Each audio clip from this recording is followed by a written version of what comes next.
ঠাকুরের রাতুল চরণে প্রণাম জানিয়ে, আরাধ্যা জগৎ জননী বড় মায়ের রাতুল চরণে প্রণাম জানিয়ে, পরম পূজ্যপাদ বরদার চরণে প্রণাম জানিয়ে, পূজনীয় আচার্য দেবের চরণে প্রণাম জানিয়ে সকলকে আনন্দিত জয়গুরু বলে আলোচনা প্রসঙ্গে প্রথম খণ্ডে 20 অঘ্রাণ 1348 সাল শুক্রবার।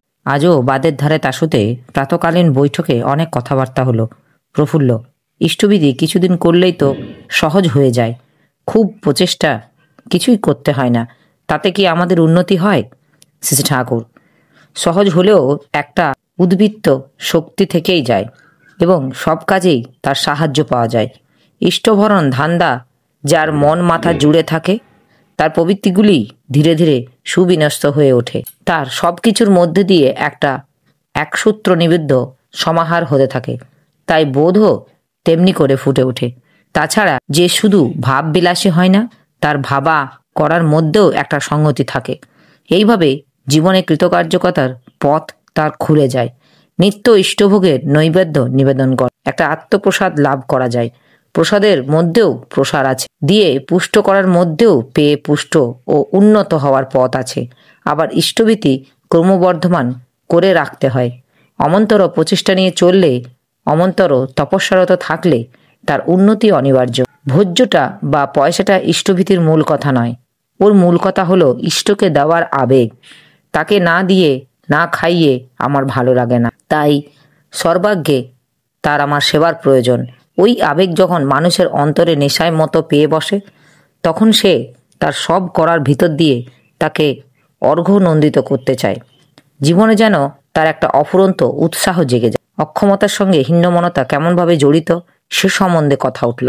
শ্রী ঠাকুর বললেন, মানুষ চায় গুণগোহর মুখর স্তুতি, চাই পারিপার্শ্বিকের তাকে তারিফ করুক, কিন্তু দুর্বলতা, অক্ষমতা এবং আলসেমি থাকলে মানুষ তো ছাড়ে না। তখন ওই অক্ষম যারা, তাদের অনেকেই নিজেদের সংশোধন না করে বরং জোর করে নিজেরাই প্রতিষ্ঠা করতে চেষ্টা করে। অনেক সময় অন্যকে খাটো করে নিজেদের বড় করতে চায়। এমনতর দেখলে বুঝতে হবে ওই অক্ষমতার হাত থেকে তাদের আর কেউ রেহাই নেই। কিন্তু যারা নিজেদের অক্ষমতাকে অতিক্রম করতে ইচ্ছুক, কেউ তাদের দোষ ধরলে তারা তা বিনীতভাবে স্বীকার করে না। তাদের হীনমন্যতা অত উগ্র হয় না, এতে উন্নতি তাই আশা করা যায়। প্রকৃত সক্ষম যারা, বিশেষত শ্রেয়ানুপূরণী, আবেগে দক্ষ ও যোগ্য হয়ে ওঠে যারা, তাদের হীনমন্যতার বলাই থাকে না। তারা মানুষের প্রশংসার কাঙাল হয়ে ঘুরে বেড়ায় না। তাদের একমাত্র লক্ষ্য থাকে প্রিয় পরমকে খুশি করা, তাই খুশিতেই খুশি তারা। আবার তিনি যদি তোয়াজ বা তারিফ না করেন, বাহবা না দেন, তাতেও তাদের দুঃখ নেই। তিনি সুখী হলেই হলো, এই তাদের মনোভাব। নিজেদের জন্য কিছু চায় না তারা, কিন্তু নিজেদের চলন চরিত্র কর্মের ভিতর দিয়ে যদি ওই সুখ, স্বাচ্ছন্দ্য ও তৃপ্তির ব্যাঘাতি কিছু ধরতে পারে, তারা তখনই অনুতাপে তাদের বুক জ্বলে যায়। নিজেদের পরিশুদ্ধ না করা পর্যন্ত তারা শান্তি পায় না। তাই এমনতর যারা দুর্বলতা, অক্ষমতা বা হীনমন্যতা তাদের মধ্যে বাসা বাঁধতে পারেন, তারা সতই তাদের সমান বা তাদের চাইতে যোগ্যতার দ্বারা তাদের প্রতি সশ্রদ্ধ হয় এবং প্রকৃত এবং অপেক্ষাকৃত কম যোগ্যতা যাদের, তাদের প্রতি সহানুভূতি সম্পন্ন হয়। তাদের চেষ্টা থাকে কেমন করে সেবা পরিচর্যা যোগ্যতা করে তুলবে তাদিগকে। যারা হীনমন্যতা থেকে যোগ্যতা আহরণ করে, তারা কিন্তু প্রায়শই এমনটা করতে পারে না। তারা নিজেদের বাহাদুরি প্রমাণ করবার জন্য অন্যের মনে আঘাত দিয়ে উৎসাহ, উদ্দীপনা অনেক সময় থেতলে দেয়। আশা, ভরসা, স্ফূর্তি ও প্রেরণা জুগিয়ে দরদি বন্ধুর মতো হাত ধরে উপরে টেনে তুলতে পারে না। তাই আমার মনে হয় যে যোগ্যতা অন্যকে যোগ্য করে তুলতে পারে না, তাই অযোগ্যতা সামিল।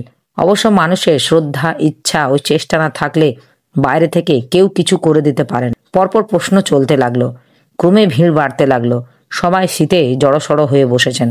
আবার আলাপ আলোচনার ভিতর দিয়ে এমন একটা জমাট আবহাওয়ার সৃষ্টি হয়েছে যে যিনি একবার এসে বসেছেন তার ওঠার সাধ্য নাই। কথার মধ্যে দিয়ে তিনি যেন নিজের প্রাণ সবারই মধ্যে প্রবেশ করিয়ে দিচ্ছে, ভাবে, ভঙ্গিতে, কণ্ঠস্বরে, চাউনির ভিতর দিয়ে। তার নীতি নব নটলীলা প্রতি মুহূর্তে অনবদ্য, অনুপম, অপূর্ব। তাই কখনো তাকে পুরাণ মনে হয় না। পুরাতন হয়েও চির নতুন তিনি, চির অনাবিষ্কৃতি তিনি। বিস্ময়ের নতুন শিহরণ নিয়ে প্রতি মুহূর্তে থমকে দাঁড়াতে হয় তার সম্মুখে, তার সান্নিধ্যে যে সুখ, সে পাহাড়ে ওঠার মতো সুখ। তাকে ক্লেশ আছে, তপস্যা আছে, বধির রাজ্যে ধাপে ধাপে এগিয়ে যাবার আনন্দ আছে। আরও আছে বৃহত্তর পারিপার্শ্বিকের জন্য দায়িত্ব গ্রহণের আনন্দ। দুস্থ, আতুর, অনাথ, প্রয়োজন পীড়িত ক্রমাগত তার কাছে এসে ভিড় করে দাঁড়ায়। তিনি পরস্পরকে দিয়ে পরস্পরের সেবা করিয়ে নেন। প্রত্যেকে সহায় হয়। যার যতটুকু যোগ্যতা আছে তাই নিয়ে পারিপার্শ্বিকের সহযোগিতা সে অনেকখানি করতে পারে। এইভাবে দুর্বল শক্তিমান হয়, স্বস্বার্থ ব্যক্তপ্রেমিক সেবা বুদ্ধি সম্পন্ন হয়ে ওঠে। অনিয়ন্ত্রিত এবং অপচয় প্রবল ব্যক্তি সুনিয়ন্ত্রিত উপচয়ী হয়ে ওঠে। সমাজ শক্তির স্তর উন্নতির পথ এগিয়ে চলে। শরদ্দা প্রশ্ন করলেন, সব অবতারই কি সমান?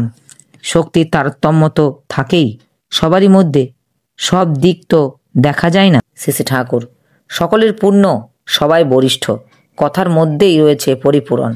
যখন যেমন প্রয়োজন তখন তেমন আবির্ভাব। যুগ প্রয়োজনেও পরিপূরণের জন্য যুগে যুগে সেই একজনই আসেন।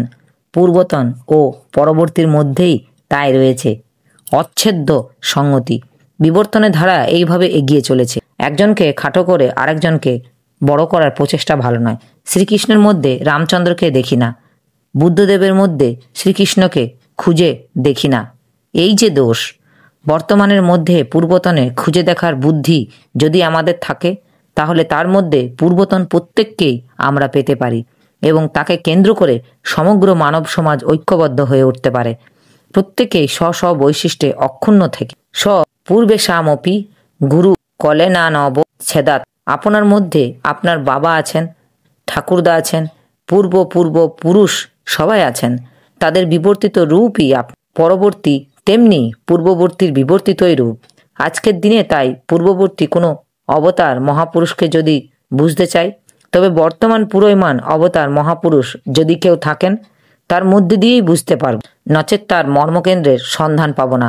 আবার প্রেরিত তথাগত অবতার মহাপুরুষ বা পুরুষোত্তম যারা, তাদের প্রত্যেকের মধ্যে সব দিকই থাকে।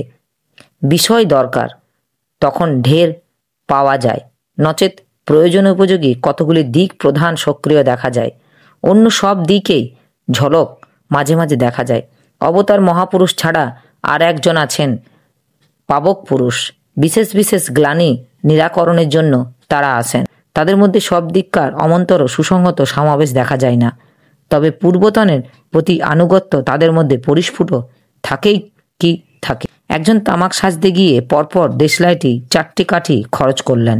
শ্রী ঠাকুর তার নজর এড়ায়নি, বললেন, এই দেখ, বোঝা যায় তুমি মিত্যব্যয়ী কতখানি। ছোট ছোট ব্যাপারগুলি ঠিক করে ফেলো, তাহলে বড় ব্যাপার আটকাবে। এইবার শরদ্দা এইবার প্রশ্ন করলেন, মীরাবাইয়ের জীবনে দেখতে পায় তার এক ইষ্ট স্বামীর জন্য ইষ্ট, স্বামীর প্রতি টান নেই, কিন্তু স্বামীর প্রতি টান নিয়ে স্বামীর ভিতর দিয়ে ইষ্ট অনুসরণ করাই তো বিধি।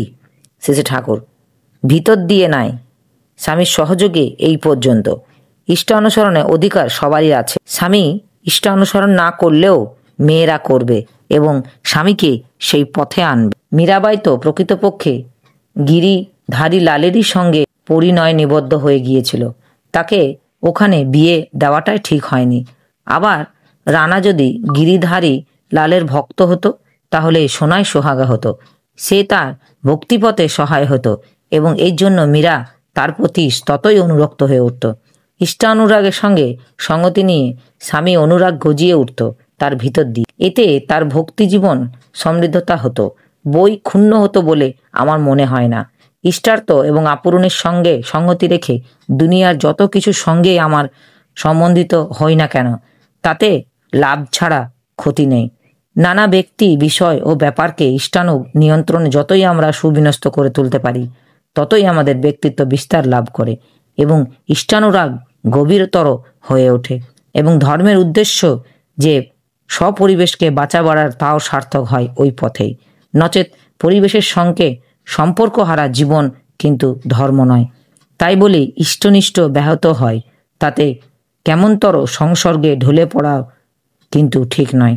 সেই আশঙ্কায় মীরা হয়তো রানার সংসর্গ সযত্নে পরিহার করে চলেছে। কিন্তু রানার স্বীয় ইষ্টের প্রতি তীব্র অনুরাগ যদি থাকতো, তাহলে হয়তো পরস্পর পরস্পরকে শ্রদ্ধার চোখে দেখত, তার মধ্যে দিয়ে মিল হতো। তাই বিয়ে থাওয়ার ব্যাপারে বর্ণ, বংশ ইত্যাদি যেমন দেখা দরকার, সঙ্গে সঙ্গে ছেলে ও মেয়ের প্রকৃতি সংগতিও দেখা দরকার। উপস্থিত দাদা, ভাই, বোন, মায়েদের আমার আনন্দিত জয়গুরু।